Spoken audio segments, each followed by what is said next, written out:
Sejak seminggu terakhir, banyak warga di Desa Tungkal yang berobat ke puskesmas terdekat. Mereka umumnya mengeluhkan penyakit kulit yang dideritanya, seperti gatal-gatal dan berbintik merah.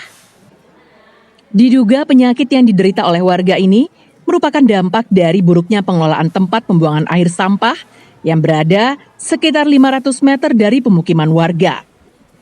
Saluran pembuangan limbah yang mengalirkan air dari lokasi pembuangan sampah tak lagi berfungsi.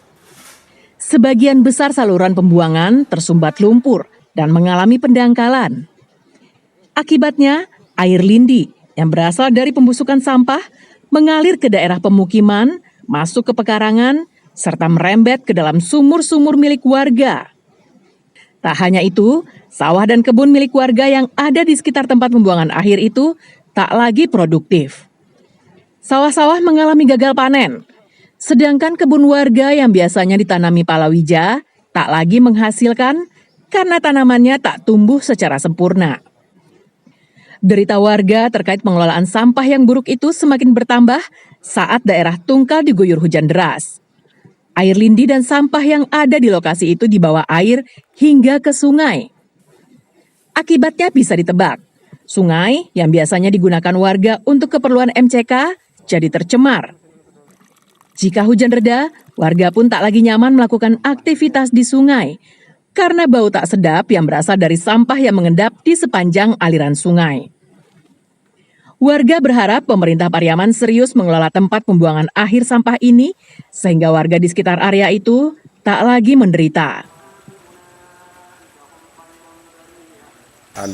Belum ada tindak lanjut yang memuaskan kami.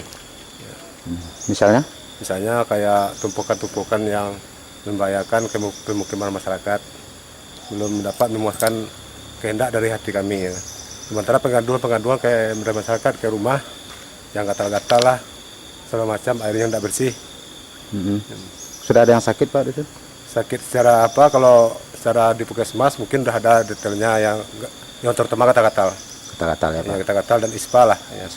Tempat pembuangan akhir sampah di Desa Tungkal ini mempunyai area seluas 1,5 hektar dan menampung sampah hingga 80 ton setiap hari.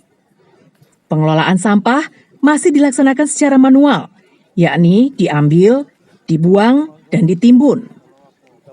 Pengelolaan sampah ini juga merupakan salah satu sumber PAD bagi Pariaman, karena ratusan juta rupiah uang masyarakat disedot pemerintah melalui iuran sampah. Eki Rafki melaporkan dari Pariaman. Sungai.